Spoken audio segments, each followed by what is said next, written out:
Hello, welcome to Trews on the Move, stroke Apocalypse Now, stroke Rosie and Jim. We're on a barge floating down the Thames. Let's deal with some of your comments. The Trews can't only be me chattering inanely, insanely and incessantly to you, but also a communicative device. We did that episode, didn't we, about the Bilderberg group, and since then I've had to relocate and live life on a barge, really just to remain free. Leon Buzzer says, Twinkies are labelled in England with a sticker placed on its box informing us that it's derived from a GMO source and that it may have an effect on activity and attention in children. I guess the EU cares a little more about its people, but maybe not that much more. We just came through an area called Chertsey and ran into a woman talking about the Truth About Zane campaign. They live on a house adjacent to a landfill site, and after some flooding, toxic fumes from the landfill site filled their house, causing chemicals to get released that caused paralysis in her husband and the death of her child. If you want to learn more about the Truth About Zane campaign and the Environment Agency and how they're trying to repress this information, have a go on 38degrees.org.uk. Truth About Zane is the campaign. It's just one of those sort of extraordinary stories. This 7-year-old lad, look, Zane Bangola, aged 7, tragically died on the 8th of February 2014 during the Chertsey floods. A toxic gas that can lurk in unregulated former landfill sites was found in the house and in the blood results of both parents, who were found unconscious. A public health warning was issued and 17 people were evacuated in an ambulance to hospital.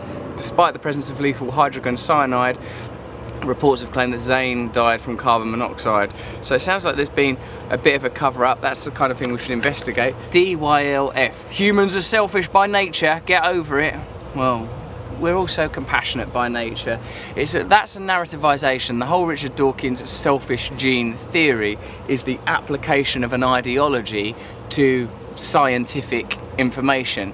Yes, we're selfish, but in Darwin's writing, there's many more reference to compassion, cooperation and social behaviour among organisms and animals than there are examples of selfishness. That's why stories are so important. If we tell the story of a humankind that are benevolent and compassionate, then we have chances of creating systems, individuals, stories, cultures, countries that are based on that ideology. If all we focus on is materialism and individualism and consumerism, that's what you'll get. Dislocated, lost people that don't know how to stick up for one another. Lewis Gardner, BRFC. Russell, I think you should make people aware of the anti-austerity marches that are occurring throughout the country on Saturday. The more people who make it to those, the louder our voice will be, and maybe the Beeb won't be able to ignore. But maybe the BBC will ignore, because as we know, there are relationships between people on the BBC Trust and big businesses. And the BBC, I'm not saying the BBC is the most corrupt and terrible thing in the world, but people tend not to tell stories that conflict with their own interest.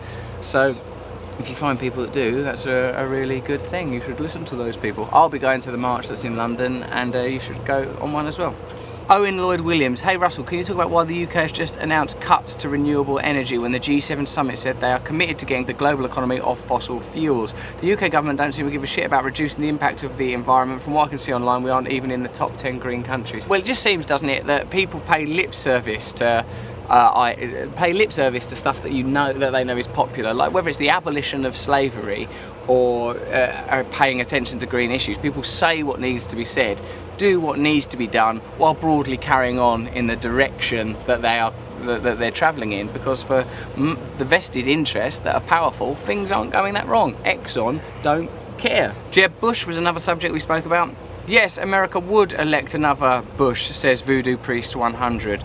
There's also George P. Bush in the wings. Oh my God, there's another one. And if Jeb Bush should lose this election, I'm sure that he's priapic constantly. That thing's never going down. I have a feeling Marco Rubio will be president one day, and his vice will be George P. Bush. I mean, to be honest, mate, who cares who it is, unless there's significant change, you know, whether their name's Bush or Clinton, it doesn't really matter. You're going to get, broadly speaking, the same system. The Flintmeister. You were so much cooler when you were on drugs. I certainly was. I wouldn't have been bothering doing this. I'd have been flat out. I went on a barge trip when I was on drugs. We just annihilated the thing, crashed it, set fire to the insides of it. We were on a flight path. It destroyed it. Now I'm not on drugs. I care about boats, care about community, care about other people. Drugs, in a way, is a way of coping with the fact that you live in a twisted and warped culture, a culture that tells you you're just on your own. In the end, you need to medicine yourself out of the impulse that there's a connection to all things. Jesus would vote Republican, says Obama has done more damage to America than the Bushes. He might have. Jurassic World. We reviewed Jurassic World the other day, and I sort of said that the film could be seen as a kind of late capitalism masterpiece where capitalism eats itself, sells itself, and the sort of mutant dinosaur metaphor could be seen as our monstrous economic systems devouring us. It's an okay piece of post-structural analysis, but 18T220 says, it's just a decent film, mate. Don't think too much. That is another perfectly valid review. Jason Dugenis, speaking about product placement, everyone can see the iPod on the left side of the bed. If you do not endorse it, just hide it. There's absolutely no reason to give them free advertising since hundreds of thousands of people watch this and Apple isn't paying you to do it anyway. I do not endorse Apple, although I do use their products. It's sort of difficult not to if this wasn't made by Trews computers. I do endorse the waterways of Great Britain.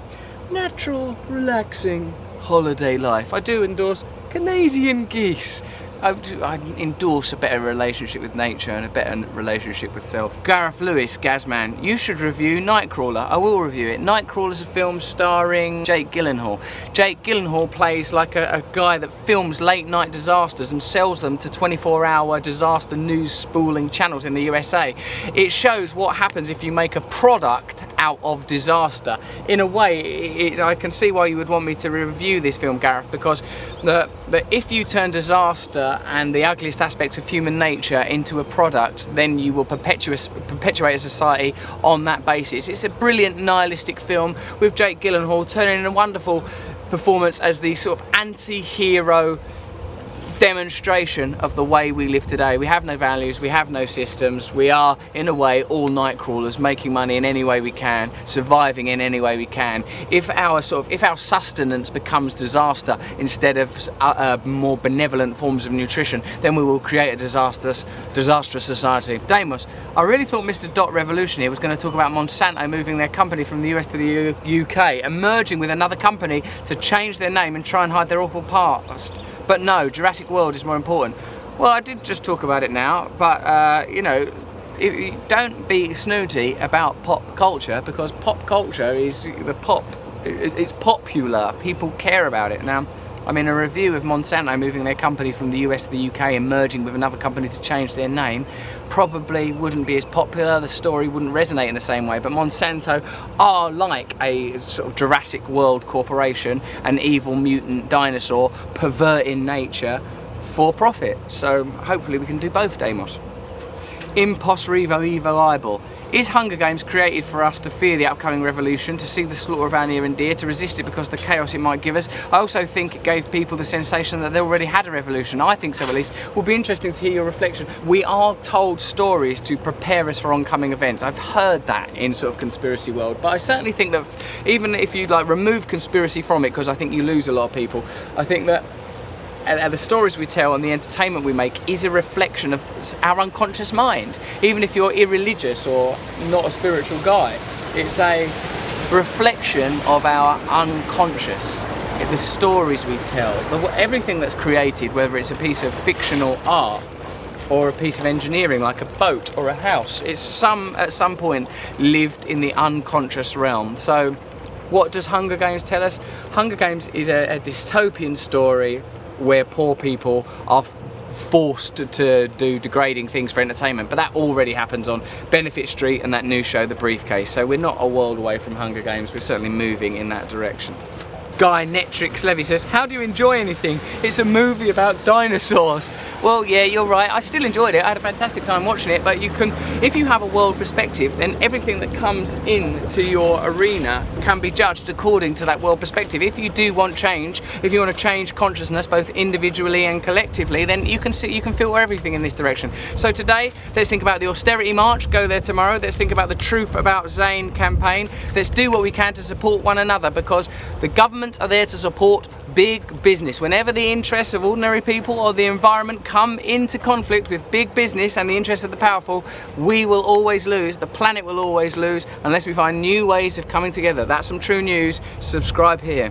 I'm going swimming. I'm not really going swimming. This thing's probably polluted. Well, we know it's polluted.